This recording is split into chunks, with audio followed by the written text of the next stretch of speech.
Hello Mouses! Today we're talking about 3 different news articles and we're going to get straight into it because it's the news on Tuesday and we've got a lot to cover.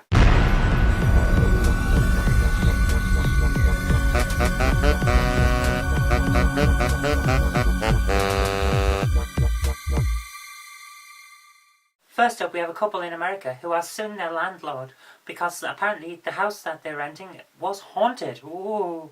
But we all know that ghosts don't actually exist, don't we? How on earth are they managing to do this? Surely this is the very definition of a frivolous lawsuit. It's like suing someone for their pants because you didn't like the colour of their hair or something like that. You've got to have some basis of proof to back up your claim in order to be able to make a claim in court. I'm sure we've covered this in previous videos, but if we haven't, we'll cover it in a later one. If you're going to sue for what is effectively a breach of a lease due to a house being unsound, then that's fine. But if you're going to sue due to a breach of a lease because a house is unsound because there's a ghost in it, you better be able to back up your claims. And sending in a couple of paranormal investigators probably isn't going to be enough because, well, they're a bit of a joke in the science community, aren't they? It's like sending in an astrologer. But hey, good luck to them. If the house is haunted, then brilliant. Perhaps this will provide the first legal basis for claims against ghosts. I don't know. I have to say I'm very sceptical on this because, yeah. And next up, crazy cleric Abu Qatada has finally been arrested and is going to get deported to Jordan for crimes against people there, building bombs and conspiracies and things. This guy has been a plague on the UK for years, if you listen to the newspapers, which, to be honest with you, I don't. But he does come up an awful lot. He's one of those guys who is pro-killing people, and he's not a very nice guy. So I'm happy that finally we may be seeing a start of a turn against these idiots, so that normal people, regardless of religion or lack thereof, who just want to get on with their lives and help raise their families and just be normal, decent people, might actually get to do that without these nutcases running around spoiling everything. So I'm very much pro sending this guy for a trial because he's accused of so many things. I'm not going to say he's guilty because I haven't seen all of the evidence, but what I have seen of what he said and how he acts, I have to say there's probably a case against him. So thumbs up for sending him away to get tried. Okay, the third and final story is the one that I really want to focus on today.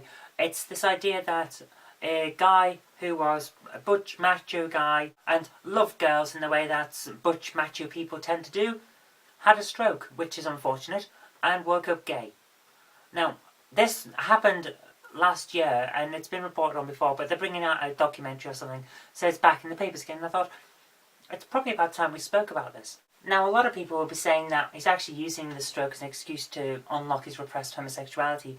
And I'm not going to say that's true, and I'm not going to say it's not true. I don't know.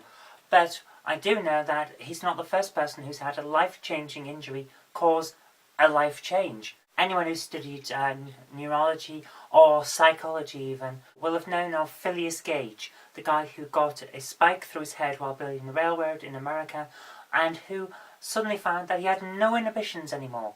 And he got into a lot of fights. His personality completely changed and he had trouble holding down a job.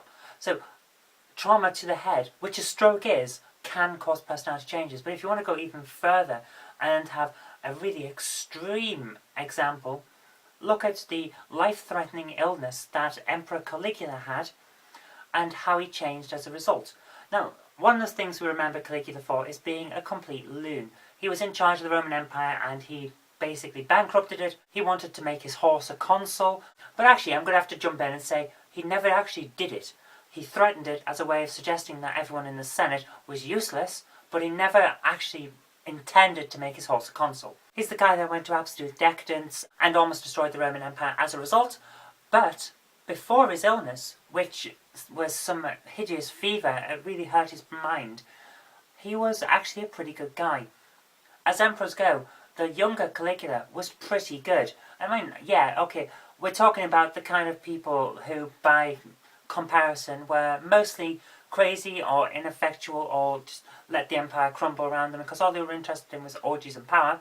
So he's not got much of a standard to stand up against if you discount the 5 good emperors of the Antonine dynasty and the first few emperors. But as emperors go, the young Caligula was pretty good. He reformed laws, he built up the economy. He was doing all right. Then he gets ill. When he recovers from it, he's the Caligula that we all know and love. So, personality changes are not a new thing from severe trauma to the head. That severe fever, spikes through the head, and strokes are most definitely examples of.